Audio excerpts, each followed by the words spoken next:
Samarqand viloyati transport boshqarmasi muassisligidagi Samarqand yo'lovchi davlat korxonasi balansidagi 100 ta elektrobuslar tomonidan brutto shartnoma asosida 2025-yilning bugungi kuniga qadar o'rtacha hisobda 9 million yo'lovchiga xizmat ko'rsatilgan.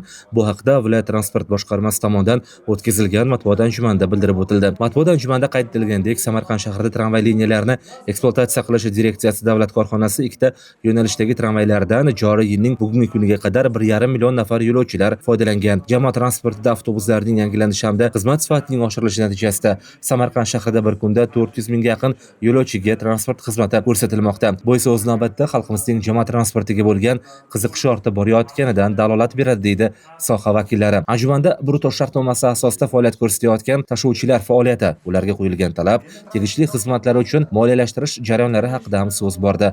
Unga ko'ra, bugungi kunda Samarqand shahar avtobus yo'nalishlaridan 22 tasi tender tanlovlari asosida xizmat ko'rsatish istagini bildirgan tashuvchilar bilan brutto shartnomasi imzolangan. Bizda 43 ta yo'nalishimizga shu kecha kunduzda boyagi qarorda belgilab o'tilgan 08 koeffitsient bilan birga hisoblaganimizda 503 ta avtobus talab qilinadi, lekin biz hozir shu kecha kunduzda 260 ga yaqin yangi rusumli avtobuslar xizmat ko'rsatayotgan bo'lsa, endi bundan tashqari yana 100 ga yaqin eskiz rusumli avtobuslarimiz xizmat ko'rsatyapti. Bugungi kunda Samarqand shahrini umumiy hali qamrov darajasi oxiriga yetmagan ba'zi bir hududlarimizda, ba'zi bir mahallalarimizda avtobuslar yetishmovchiligi mavjud. Demak, bizda bilishimiz mumkin, ishlab chiqilgan boshijani talab qilingan avtobuslarni hammasi bosqichma-bosqich xarid qilinsa, bizda Samarqand shaharida barcha mahallalarni qamrab olinadi transport bilan. Demak, hozir bizga yana qo'shimcha kamida 150-200 ga yaqin avtobus talab qilinadi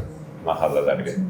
Samarqand shahrida brutto shartnomasi asosida ishlayotgan avtobuslarda yuzaga kelayotgan muammolarni tezkorlik bilan bartaraf etish, tashuvlarda sifat darajasini ko'tarish maqsadida yo'lovchi tashishni monitoring va nazorat qilish davlat muassasasi tomonidan nazorat ishlari olib borilayotganligi ma'lum qilindi. Matbuot anjumanida Samarqand shahar jamoat transportida yo'l kira narxlari tabaqalashgan, ya'ni naqd va elektron to'lov tizimidagi tafovut sababli elektron to'lovning ommalashuviga erishilayotganligi bildirib o'tildi. 2024-yilda jamoat transporti foydalanuvchilari 17-20% gina elektron tarzda yo'l kira haqini to'lashgan bo'lsa, 2025-yilning 1-iyun holatiga o'rtacha 30-35% ga o'sdi.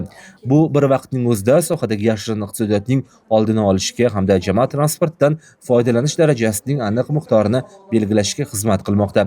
2025-yilning yakuniga qadar Samarqand shahar jamoat transportini to'liq elektron to'lov tizimiga o'tkazish rejalashtirilgan. Shuningdek, hozirda shahar atrofi yo'nalishlarini ham elektron to'lovga o'tkazish masalasi bo'yicha takliflar tayyorlanayotganligi ma'lum qilindi. Viloyat transport boshqarmasi tomonidan 2025-yil yakuniga qadar yana 50 ta elektrobus olib kelish, mahalliy tadbirkorlik subyektlari tomonidan olib kelinishi rejalashtirilgan 112 ta zamonaviy avtobus va 80 ta mikroavtobuslarni yo'nalishlarga joylashtirish, Samarqand shahridagi 21 ta yo'nalishga elektron tender o'tkazilib, cheklangan tariflar bo'yicha yo'lovchilar tashishni bosqichma-bosqich brutto shartnoma asosida xizmat ko'rsatilishini ta'minlash, viloyatda joylashgan bitta avtostansiya va 34 ta avtobus bekatlarida qurilish va ta'mirlash ishlarini olib borish, Samarqand tumanida 2 ta, Oqdaryo tumanida bitta avtostansiya tashkil etish, Narpay tumanida mavjud avtostansiyani rekonstruksiya qilish rejalashtirilayotganligi ham bildirib o'tildi.